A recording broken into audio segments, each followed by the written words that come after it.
Bienvenidos a Ciencia Ficción, el podcast donde la inteligencia artificial da vida a relatos de ciencia ficción de autores diversos. Prepárate para sumergirte en un universo lleno de aventuras intergalácticas, futuros distópicos y tecnologías inimaginables.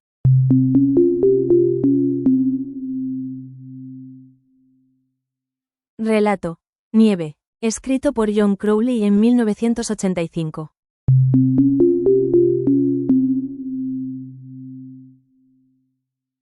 No creo que Georgie se hubiese buscado una por voluntad propia. La muerte la traía sin cuidado y la sobrecogía simultáneamente. Yo no, había sido su primer marido, un tipo inmensamente rico, y según la descripción de Georgie, extrañamente llorón, quien se la había conseguido. En realidad, claro está, lo había hecho para sí mismo. Él hubiese sido el beneficiario. Solo que murió poco después de que la instalasen. Si instalar es la palabra adecuada. Después de morir su marido, Georgie se libró de la mayor parte de su herencia, la liquidó. De todos modos, lo que más le había gustado de su matrimonio era el dinero, pero en realidad no era posible librarse de la avispa. Georgie fingía que no estaba. De hecho, la cosa en sí tenía el tamaño de una avispa de las grandes, con su mismo vuelo perezoso y mecánico. Y efectivamente era un incordio, no como insecto sino como dispositivo de vigilancia. Y por tanto el nombre le iba como un guante. Era uno de esos toques poéticos accidentales que el mundo crea inadvertidamente. ¡Oh muerte! ¿Dónde está tu aguijón? Georgie fingía que no estaba, pero costaba evitarla. Tenía que ser cuidadosa en su presencia. Seguía a Georgie a una distancia que variaba dependiendo de sus movimientos y del número de personas que la rodeaban, de la intensidad lumínica y su tono de voz. Y siempre corría el riesgo de que le cerrases una puerta o la derribases con una raqueta de tenis. Costaba una fortuna teniendo en cuenta el contrato de acceso y atención perpetuo, todo pagado por adelantado. Y, aunque en realidad no era frágil, te ponía nervioso. No grababa continuamente. Necesitaba para ello cierta cantidad de luz, aunque no mucha. La oscuridad la desactivaba. Y a veces se perdía. En una ocasión, cuando llevaba algún tiempo sin volar alrededor de Georgie, abrió un armario y salió volando, como si nada. Se fue volando a buscarla zumbando por lo bajo. Debía de llevar días encerrada. Con el tiempo se agotó, o se averió. Muchas cosas podían salir mal, supongo, siendo tan pequeños los circuitos que controlaban tantas funciones. Acabó pasando bastante tiempo golpeando con suavidad el techo del dormitorio. Una y otra vez, como una mosca confundida. Luego, un día, las sirvientas la barrieron de debajo del buró, convertida en un cascarón.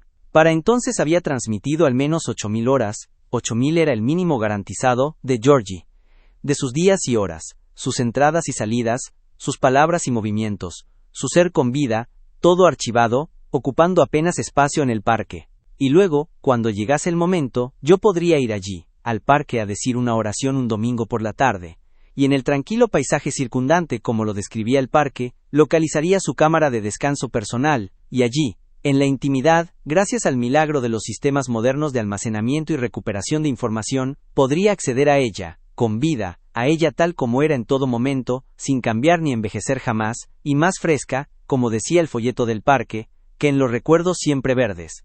Me casé con Georgie por su dinero, la misma razón que tuvo ella para casarse con otro primero, el que firmó el contrato con el parque.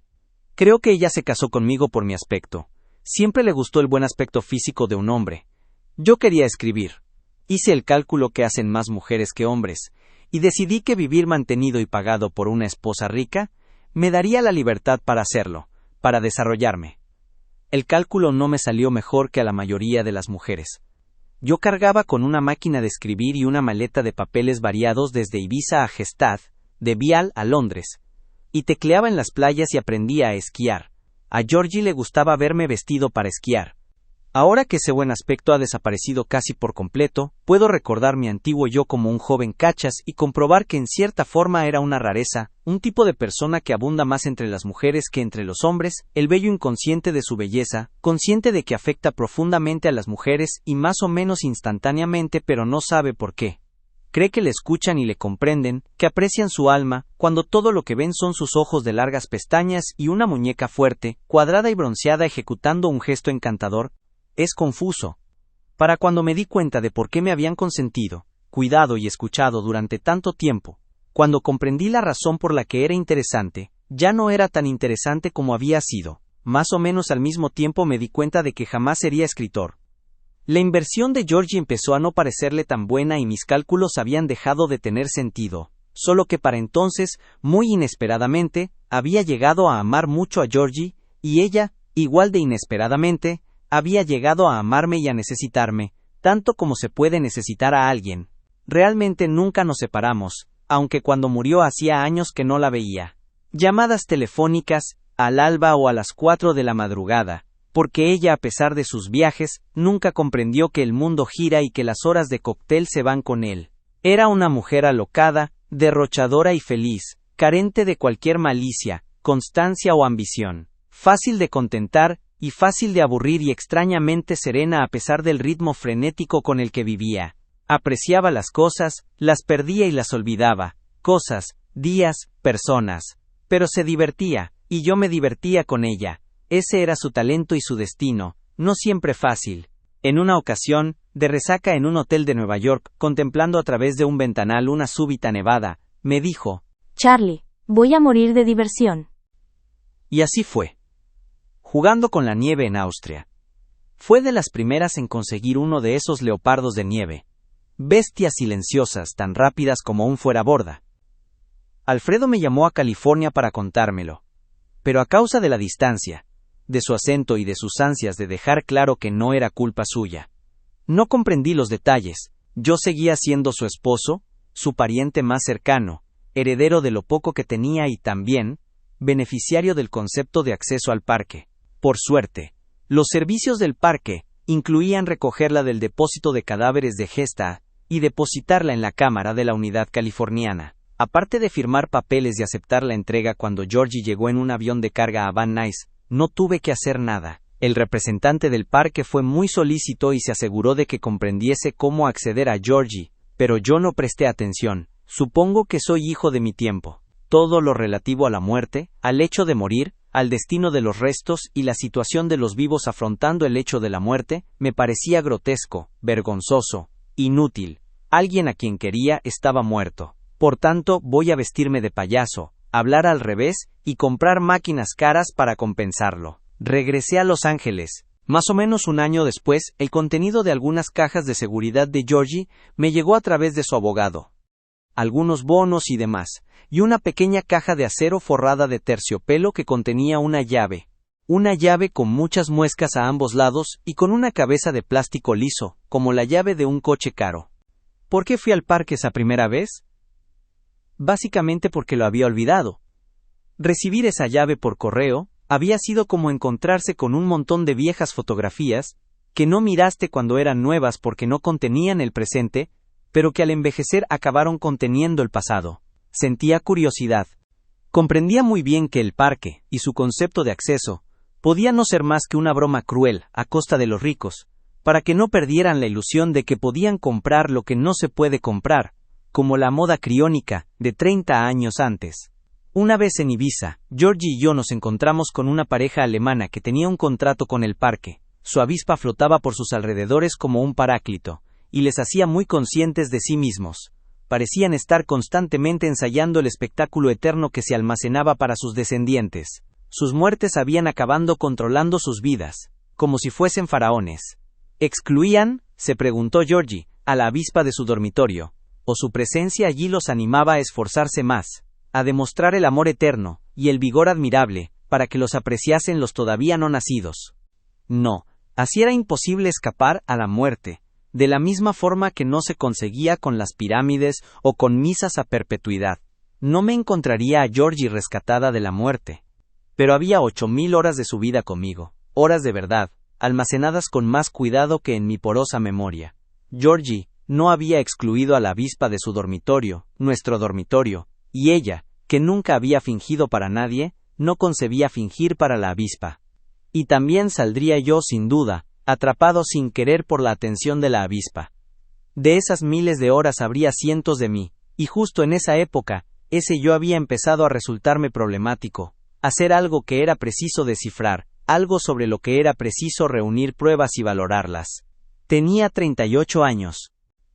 Ese verano, tomé prestado un permiso de acceso a la autopista, las viejas tarjetas Happy de la época, de un abogado del condado al que conocía, y conduje por la autopista de la costa hasta el parque, situado al final de una bonita carretera de playa, aislado sobre el mar. Desde fuera parecía el mejor y más tranquilo de los cementerios de campo italianos, con su pared baja de estuco coronada de urnas, entre cipreses, y una puerta en arco en el centro. Una pequeña placa metálica junto a la puerta rezaba: «Por favor, use la llave». La puerta se abrió, no para dar a una plaza de lápidas a la sombra, sino a un pasillo en rampa que descendía. La pared del cementerio era una ilusión, todo era subterráneo. Un silencio indefinido como la música de ascensor. Soledad. Era difícil saber si los técnicos necesarios estaban discretamente ocultos o no eran necesarios. Desde luego, el acceso era simplísimo, al menos en lo que se refiere a la mecánica. Incluso yo, un idiota en lo que se refería a la tecnología de la información, me daba cuenta. La avispa era un producto de alta tecnología, pero lo que los dolientes recibíamos era tan normal como unas películas caseras o unas cartas atadas por una cinta. Una pantalla próxima a la entrada me indicó en qué pasillo encontrar a Georgie, y la llave me dio acceso a una salita de visionado donde había un monitor de televisión de tamaño medio, 2 sillas cómodas y paredes oscuras recubiertas de un material color chocolate. La triste música dulce de ascensor. La propia Georgie evidentemente estaba por allí, en la pared o bajo el suelo. No daban muchos detalles sobre el aspecto sepulcral del lugar. En el panel de control, delante de la tele, había un ojo para la llave y 2 barras, acceso y reinicio. Me senté, sintiéndome un tonto y un poco asustado, también más incómodo al saberme tan deliberadamente manipulado por el mobiliario neutral y las herramientas sobrias. Me imaginé a mi alrededor, en otros pasillos, en otras cámaras, a otros en comunión con sus muertos como lo iba a estar yo. Imaginaba que los muertos les murmuraban bajo el flujo de la música de ascensor, que lloraban al ver y oír cómo podría ser que me pasase a mí. Pero no oía nada. Metí la llave y la pantalla se iluminó. Las luces ya de por sí bajas se atenuaron aún más y la música cayó. Pulsé acceso, ya que era evidentemente el siguiente paso. Sin duda, hacía mucho tiempo esos procedimientos me los habían explicado en su totalidad en la zona de carga mientras bajaban la caja de aluminio que contenía a Georgie, y yo no había prestado atención, y en la pantalla ella se giró para mirarme, solo que no era a mí, aunque me sorprendí y tragué aire, sino a la avispa que la vigilaba. Estaba en mitad de una frase, de un gesto. ¿Dónde? ¿Cuándo? O ponlo en la misma tarjeta que los otros. ¿Alguien dijo algo? Georgie respondió y se levantó, con la avispa girándose y moviéndose erráticamente para seguirla, como un aficionado con una cámara de vídeo. Una habitación blanca, sol, mimbre. Ibiza. Georgie vestía una blusa de algodón, abierta, tomó de la mesa una loción, se puso un poco en la mano y se untó el esternón pecoso. La conversación sin sentido sobre poner algo a una tarjeta siguió. Acabó. Observé la habitación, preguntándome con qué año, con qué estación, me había topado. Georgie se quitó la camisa. Sus pequeños pechos redondeados, de pezones grandes e infantiles, los pechos de niña que seguía conservando a los 40, se agitaron delicadamente. Al salir al balcón, la avispa la siguió, cegada por el sol, ajustándose. «Si quieres hacerlo así», dijo alguien. Luego alguien cruzó la pantalla. Un borrón marrón, desnudo. Era yo. Georgie dijo: «Oh, mira, colibríes». Ella los contempló, extasiada, y la avispa se acercó a su cabeza de pelo rubio corto, también extasiada, y la contemplé. Se volvió, descansando los codos sobre la balaustrada. No podía recordar ese día. ¿Hubiese debido? Uno de los cientos, de los miles. Miró el reluciente mar, con su cara de sonámbula, la boca parcialmente abierta, y distraídamente, se tocó el pecho con la mano de la crema. Un brillo iridiscente entre las flores era el colibrí. Sin saber realmente lo que hacía. Sentía ganas de pasado, de más. Toqué el botón de reinicio. El balcón de Ibiza desapareció. La pantalla relució vacía. Toqué acceso. Al principio fue oscuridad. un murmullo. Luego, la oscuridad desapareció del ojo de la avispa y apareció una escena oscura con personas. Salto. Otra gente, o la misma gente. Una fiesta, salto.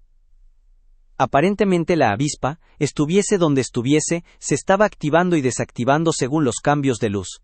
Georgie vestida de oscuro dejando que le encendiesen el cigarrillo. El breve destello del encendedor. Dijo. Gracias. Salto. El vestíbulo de un hotel. ¿París? La avispa bruscamente la buscó entre la gente que iba y venía. No podía hacer una película, establecer planos, transiciones. Solo podía seguir fielmente a Georgie, como un marido celoso, sin ver nada más. Era frustrante. Pulsé reinicio, acceso. Georgie se cepillaba los dientes, en algún lugar, en algún momento. Después de uno o dos de esos saltos terribles lo comprendí. El acceso era aleatorio. No había forma de indicar un año, un día, una escena. El parque no había suministrado ningún programa, nada. Las 8000 horas no estaban almacenadas en absoluto. Eran un caos, como el recuerdo de un lunático, como un mazo barajado. Había supuesto, sin pensarlo realmente, que empezaría por el principio, y continuaría hasta alcanzar el final. ¿Por qué no era así? También comprendí algo más. Si el acceso era realmente aleatorio, si realmente carecía de control, entonces había perdido completamente las escenas que había visto. Las posibilidades eran de 8000 a 1, más, muchas más, no entiendo de probabilidades. Jamás volvería a recuperarlas pulsando la barra. Sentí una punzada de pérdida por esa tarde en Ibiza. Había desaparecido doblemente. Me senté frente a la pantalla vacía, temiendo volver a tocar acceso, temiendo lo que perdería. Desactivé la máquina, la iluminación de la sala se intensificó, la música de ascensor volvió a sonar y salí al pasillo, de vuelta a la pantalla de la entrada. La lista de nombres fue pasando lentamente en verde, como la lista de vuelos de salida de un aeropuerto. A muchos les faltaban los códigos, lo que quizás indicaba que todavía no residían allí, que se les esperaba. Bajo la D, 3 nombres y director, oculto entre ellos como si fuese otro de los muertos. Un número de cámara. La encontré, y entré. El director parecía más bien un conserje o un vigilante nocturno. El tipo medio retirado que a menudo ves ocupándose de lugares poco frecuentados. Vestía un blusón marrón como la túnica de un monje y preparaba café en una esquina del pequeño despacho, en el que no parecía que se resolviesen muchos asuntos. Cuando entré, alzó la vista sobresaltado, pillado por sorpresa. Lo siento, dije, pero creo que no entiendo bien este sistema. ¿Algún problema? No debería haber ningún problema. Me miró con ojos bien abiertos y con timidez, esperando que no le llamasen para resolver nada difícil. ¿El equipo funciona? No lo sé, dije. No lo parece. Le describí lo que me parecía haber descubierto sobre el acceso al parque. No funciona bien, ¿no? Dije. El acceso es totalmente aleatorio. Asentía, todavía con los ojos bien abiertos, prestando atención. ¿Lo es? ¿Es qué? Aleatorio. Oh, sí, claro. Si todo funciona bien.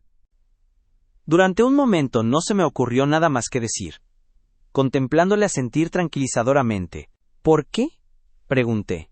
Es decir, ¿por qué no hay ninguna forma de organizar, de tener algún tipo de acceso ordenado al material? Comencé a tener la sensación de estupidez grotesca en presencia de la muerte, como si estuviese regateando por los efectos personales de Georgie. Parece una estupidez y me disculpa. Oh no. ¿Ha leído el material? ¿Ha leído todo el material? Bien, a decir verdad. Es tal como se describe, eso se lo puedo prometer. Si hay algún problema... ¿Le importa? Dije. ¿Si me siento? Le sonreí. Parecía tener tanto miedo de mí y de mi queja, de mí como doliente, posiblemente enloquecido de pena e incapaz de comprender los simples límites de su responsabilidad para conmigo, que él mismo necesitaba que le tranquilizasen. ¿Seguro que todo está bien? Dije, simplemente me parece que no lo entiendo. Soy un poco tonto para estas cosas. Claro. Con gesto de lástima dejó de preparar café y se sentó tras la mesa, entrelazando los dedos como si fuese un consultor. La gente obtiene mucha satisfacción del acceso, mucho consuelo, si lo hace con el espíritu adecuado, Intentó sonreír. Me pregunté qué le habría cualificado para el puesto. Sobre la aleatoriedad. Bien, está todo en los prospectos. Está la parte legal. No es usted abogado, no, claro, no se ofenda. Verá. El material aquí disponible no tiene otro propósito más que la comunión con los demás. Pero supongamos que estuviese programado, que se pudiese buscar. Supongamos que hubiese un problema de impuestos, de herencia o cosas así. Podría haber requerimientos judiciales, abogados por todas partes destruyendo por completo el concepto de conmemoración. La verdad es que no se me había ocurrido. La aleatoriedad intrínseca evitaba que se pudiese buscar en las vidas de forma sistemática. Y sin duda evitaba que el parque se viese en el negocio del puro almacenamiento y al otro lado de muchas demandas. Tienes que visionar las 8000 horas, dije, e incluso si encuentras lo que buscas no hay forma de volver a pasarlo. Habría desaparecido.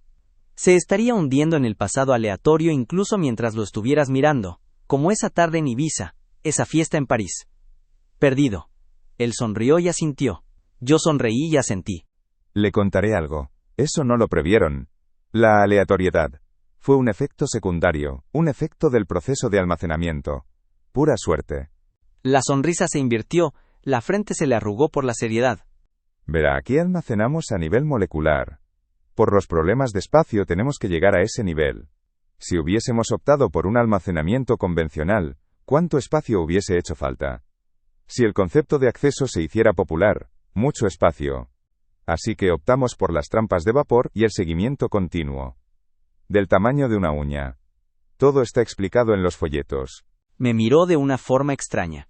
Tuve la sensación súbita de que me engañaban, de que me mentían, de que el hombre del blusón que tenía delante no era un experto, no era un técnico, era un charlatán, o quizás un loco que se hacía pasar por director y que no tendría que haber estado allí. Se me erizó el vello de la nuca y pasó. De ahí la aleatoriedad. Fue un efecto de la vía molecular. El movimiento browniano. No haces más que levantar el seguimiento continuo durante un microsegundo, y obtienes una reorganización a nivel molecular. Nosotros no introducimos la aleatoriedad. Las moléculas lo hacen por nosotros. Recordaba el movimiento browniano, apenas, de las clases de física. El movimiento aleatorio de las moléculas, había dicho el profesor, era una demostración matemática. Es como el movimiento de motas de polvo que ves nadando en un rayo de luz solar, como los giros de copos de nieve en un pisapapeles de cristal con una casita nevada. ¿Comprendo?, dije. Creo que lo comprendo. ¿Hay algún otro problema? Como si creyese que podía haber otro problema. Que él sabía cuál era, y que esperaba que yo no lo tuviese. Comprende el sistema. Cerradura. 2 barras. Acceso. Reinicio. Lo comprendo, dije. Ahora lo comprendo. Lo comprendo. Lleva un rato aceptar la idea de la comunión. Sí, dije. Así es. No iba a descubrir lo que había ido a descubrir, fuese lo que fuese. Después de todo, al final, a la avispa no se le había dado muy bien el almacenamiento, no mejor que a mi alma más joven. Su diminuto ojo se había saltado días y semanas. No había visto bien, y de lo que había visto, no había podido distinguir lo olvidable de lo inolvidable, como no había podido hacer yo. No lo había hecho ni peor ni mejor que yo, exactamente igual.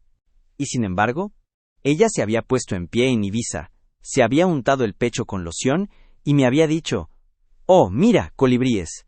Yo había olvidado y la avispa lo había recordado, y yo volvía a poseer lo que no sabía que había perdido, lo que no sabía que me resultaba preciado. El sol se ponía cuando abandoné el parque, el mar satén transformándose en espuma, golpeando aleatoriamente las rocas. Me había pasado la vida esperando algo, sin saber qué, sin ni siquiera saber qué estaba esperando. Pasando el tiempo, todavía seguía esperando, pero lo que había estado esperando ya había sucedido y pertenecía al pasado. Casi habían pasado 2 años, casi, desde la muerte de Georgie. 2 años hasta que, por primera y última vez, lloré por ella y por mí. Claro que volví.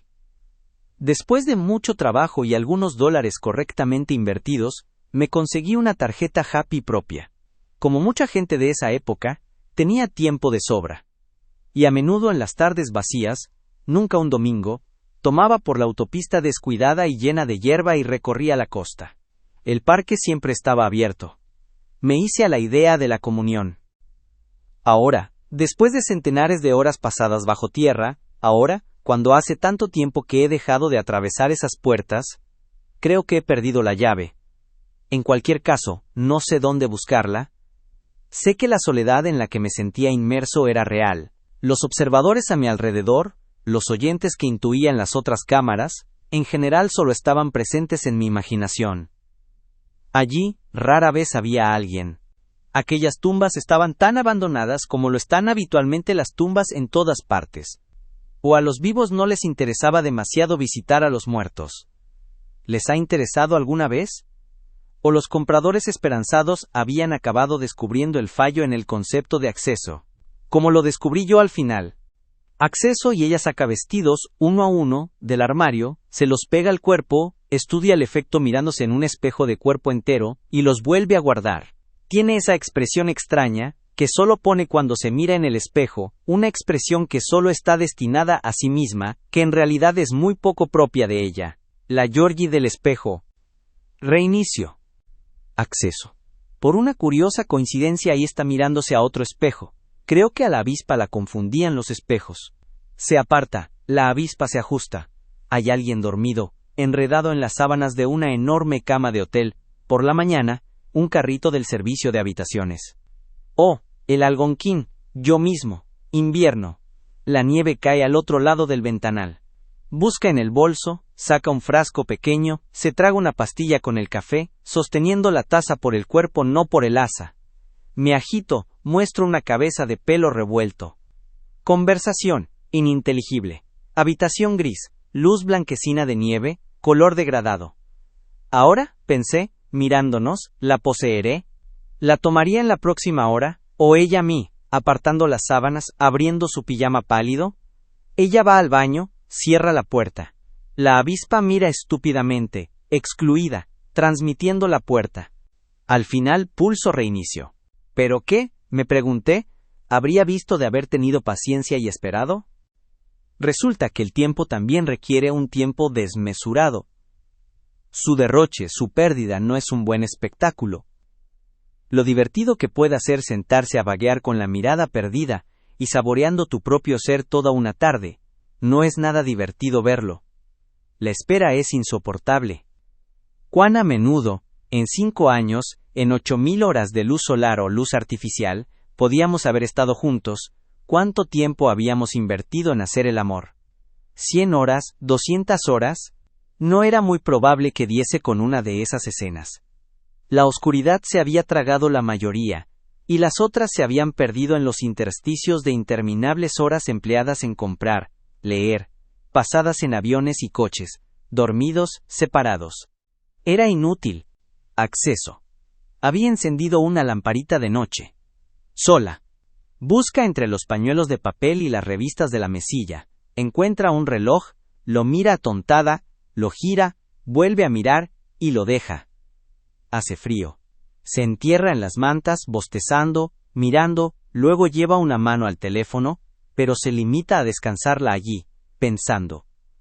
Pensando a las 4 de la madrugada. Aparta la mano, se estremece con el estremecimiento profundo y soñoliento de una niña y apaga la luz. Una pesadilla. Es un instante de la mañana, al amanecer. La avispa dormía también. Ella duerme profundamente, sin moverse, solo mostrando la cabeza rubia sobre la colcha, y sin duda dormirá durante horas, observada con más atención, con más concentración de la que podría dedicarle ningún mirón. Reinicio. Acceso. No lo oigo tan bien como al principio, le dije al director. Y la definición va empeorando. Oh, claro. Está en los folletos. Tenemos que explicarlo con cuidado. Podría ser un problema. ¿No se trata del monitor?, pregunté. Suponía que podía ser cosa del monitor simplemente. No, en realidad no. Me pasó el café. Con los meses nos habíamos hecho casi amigos. Creo que, aparte de tenerme miedo, se alegraba de que me pasase a verlo de vez en cuando. Al menos uno de los vivos iba por allí. Al menos uno hacía uso del servicio. Se produce una ligera degeneración. Todo se está volviendo gris. Su rostro denota profunda preocupación. No menosprecia el problema. Ajá, verá, la degeneración se produce a nivel molecular. Es simple física. Se vuelve más aleatorio con el tiempo, así que se pierde. No se pierde ni un minuto de lo grabado, pero se pierde un poco de definición. Un poco de color. Pero se estabiliza. ¿Lo hace? Creemos que sí. Claro que sí, lo prometemos. Predecimos que así será. Pero no lo saben. Bien. Comprenderá que llevamos poco tiempo en este negocio. La idea es nueva. Hay cosas que no podíamos saber. Seguía mirándome, pero al mismo tiempo parecía haberme olvidado. Cansado. Daba la impresión de que recientemente él mismo había perdido color, envejecido, perdido definición. Puede que empiece a haber un poco de nieve, dijo en voz baja. Acceso, reinicio, acceso. Una plaza gris de piedras, con dibujos, grises, palmeras agitándose. Georgie se levanta el cuello del suéter entornando los ojos debido al viento. Compra revistas en un kiosco. Vogue, Harper's, La Mode. Frío, le dice a la chica del kiosco. Frío. El joven que yo, era la garra del brazo. Volvemos siguiendo la playa, que está desierta y cubierta de algas traídas por el mar sucio. Invierno en Ibiza. Hablamos, pero la avispa no nos oye. El sonido del mar la confunde. Parece aburrida de sus obligaciones y se queda atrás. Reinicio. Acceso. El Algonquin, una mañana terriblemente familiar invierno. Georgie se aparta de la ventana nevada. Yo estoy en la cama, y durante un momento mirando, quedó suspendido entre dos espejos, reflejado interminablemente. Lo he visto antes, lo he vivido en una ocasión y lo recordé en una ocasión y recuerdo el recuerdo, y ahí estaba otra vez, o podría ser simplemente otra mañana, una mañana similar. Había habido muchas como esa en ese lugar, pero no. Se aparta de la ventana, saca el frasco de pastillas, sostiene la taza de café por el cuerpo. Ya antes he visto este momento, no meses antes, semanas antes, aquí, en esta cámara. He encontrado 2 veces la misma escena. ¿Cuáles son las probabilidades?, me pregunté. ¿Cuáles son las probabilidades de volver a dar con los mismos minutos? Esos minutos. Me agito entre las sábanas. En esta ocasión, me incliné para oír lo que iba a decir. Fue algo como: Pero aún así es divertido. Divertido, dice ella, riendo, desgarrada, el sonido degradado de un fantasma gorjeando. Charlie, voy a morir de diversión. Se toma la pastilla. La avispa la sigue al baño y se queda fuera. ¿Qué hago aquí?, pensé, y mi corazón resonaba con fuerza y despacio. ¿Por qué estoy aquí? ¿Qué hago aquí? Reinicio. Acceso. Plateadas calles heladas, Nueva York, Quinta Avenida. Está bajando, volviéndose hacia el interior oscuro de un taxi. No me grites, le grita a alguien, su madre a la que no conocí, un dragón. Corre por la calle helada con sus paquetes, la avispa al hombro. Podría tender la mano, tocarle el hombro y hacer que me siguiese al exterior.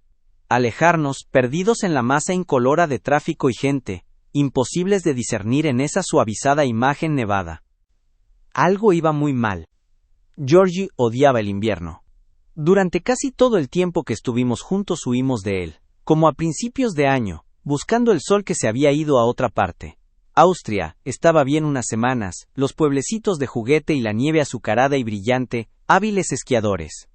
No era realmente el invierno lo que temía, aunque incluso en chalés calentados por el fuego era difícil desnudarla sin que se le pusiera la piel de gallina y la recorrieran escalofríos a causa de una corriente que solo ella notaba. Éramos castos en invierno, así que Georgie huía de él, Antigua y Bali, y 2 meses en Ibiza cuando florecen los almendros.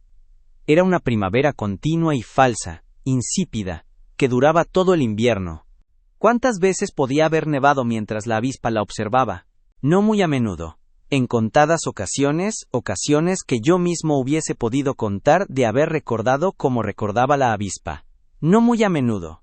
No continuamente. Hay un problema, le dije al director. Ha llegado al máximo, ¿no? ¿El problema de la definición? En realidad, dije, ha empeorado. Estaba sentado tras la mesa, con los brazos a ambos lados del respaldo y un falso toque rosado en las mejillas, como el maquillaje de un enterrador. Había estado bebiendo. No ha llegado al máximo, ¿eh? Ese no es el problema, dije. El problema es el acceso. No es aleatorio, como me dijo. A nivel molecular, es física. No lo comprende. No se está haciendo más aleatorio. Se está haciendo menos aleatorio, se está volviendo selectivo. Está congelándose. No. El acceso es aleatorio. La vida no es todo verano y diversión, ya sabe. En toda vida debe haber lluvia. Tartamudeé, intentando explicarme. Pero... ¿Sabe? Me he estado planteando dejarlo del acceso. Abrió un cajón de la mesa. Emitió un sonido vacío. Lo miró sin emoción un momento y lo cerró. El parque ha sido bueno conmigo, pero, simplemente, no estoy acostumbrado. Antes pensaba que podía ofrecer un servicio, ¿sabe? Vamos, demonios, ya se ha divertido, ¿qué más le importa? Estaba furioso. Momentáneamente oí los muertos a mi alrededor. Saboreé en la lengua el aire cargado y subterráneo. Recuerdo, dijo, inclinando la silla y mirando a otra parte. Hace muchos años, cuando me metí en el negocio del acceso. Solo que entonces no lo llamábamos así. Trabajaba en una empresa de metraje. Iba a quebrar. ¿Cómo quebrará este negocio? No debería decirlo, pero usted no me ha oído. En cualquier caso, era un enorme almacén, con kilómetros de estantes de acero, llenos de latas de películas llenas de viejas películas, ¿sabe? Películas de todo tipo. Y la gente del cine, si quería poner en sus películas escenas de tiempos pasados, nos llamaba y nos pedía lo que quería, encuéntrame esto, encuéntrame aquello. Y lo teníamos todo tipo de escenas, pero ¿sabe lo que resultaba más difícil de encontrar? Simplemente escenas normales de la vida diaria. Quiero decir, gente dedicada a sus cosas y viviendo sus vidas. ¿Sabe lo que sí que teníamos? Discursos. Gente dando discursos. Como presidentes.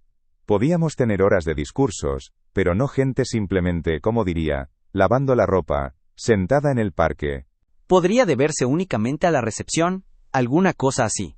Me miró un buen rato, como si acabase de entrar en el despacho. En cualquier caso, pasé allí un tiempo aprendiendo los entresijos del negocio. Y los productores llamaban y decían, consígueme esto, consígueme más. Un productor estaba preparando una película sobre el pasado, y quería escenas viejas, de gente muy de atrás, en verano, divirtiéndose, tomando helados, en traje de baño, conduciendo un descapotable. De hace 50 años, de hace 80 años. Volvió a abrir el cajón vacío, encontró un palillo y se lo puso en la boca. Así que accedí al material más antiguo. Discursos, más discursos. Pero encontré escenas aquí y allá. Gente en la calle, abrigos de piel, escaparates, tráfico. Gente vieja. Es decir, entonces era gente joven, me refiero a gente del pasado. Tienen esos rostros enjutos, los reconoces, un poco tristes. En las calles de la ciudad, apresurándose, agarrándose los sombreros. Entonces, en las películas, las ciudades eran como oscuras. Coches negros en las calles, sombreros negros. Piedra. Bien, no era lo que quería. Le encontré verano en color, pero era nuevo. Lo quería antiguo. Seguí retrocediendo. Buscando. Lo hice. Cuanto más retrocedía, más rostros enjutos veía, coches negros, calles negras de piedra, nieve. Allí no había ningún verano. Con pesadez se puso en pie, encontró una botella marrón y 2 tazas de café. Vertió el líquido con torpeza. Así que no se trata simplemente de la recepción. Supongo que el proceso lleva más tiempo con la película, pero es una cuestión de física. Todo está en la física. Basta con advertirlo de antemano. El licor era duro, un frío destilado a partir de luz solar del pasado. Quería irme, salir, no mirar atrás. No quería quedarme a mirar hasta que solo hubiese nieve. Así que voy a abandonar el negocio del acceso. Que los muertos entierren a los muertos, ¿no? Que los muertos entierren a los muertos. No regresé. No regresé nunca, aunque las autopistas volvieron a abrirse, y el parque no está lejos de la ciudad en la que me afinqué. La palabra adecuada. Al final, te devuelve el equilibrio, Incluso curiosamente la alegría, el descubrir, sin lamentaciones, que lo mejor de tu vida ya ha sucedido, y todavía me queda en el futuro algo de verano. Creo que hay dos tipos diferentes de memoria, y que solo una empeora a medida que envejezco. La que por medio de un esfuerzo de la voluntad, te permite reconstruir tu primer coche, el número de serie, o el nombre, y el aspecto de tu profesor de física del instituto, un tal señor Holm, vestido con traje gris, con barba, delgado, de unos 30 años. La otra no empeora. En cualquier caso, se vuelve más viva. La memoria sonámbula, con la que tropiezas como dar con habitaciones provistas de puertas secretas, de tal forma que de pronto te encuentras con que no estás sentado en el porche delantero sino en un aula. Al principio no sabes dónde o cuándo, y el hombre sonriente de barba hace girar en la mano un pisapapeles de vidrio, en cuyo interior hay una casita en medio de un temporal de nieve. No hay acceso a George, pero de vez en cuando, impredeciblemente cuando estoy sentado en el porche, empujando el carrito de la compra o de pie junto al fregadero, me visita un recuerdo de ese tipo, vivo y asombroso, como un hipnotizador chasqueando los dedos. O como esa curiosa experiencia que te sobreviene en ocasiones cuando estás a punto de dormir. Oyes como alguien que no está presente, susurra claramente tu nombre.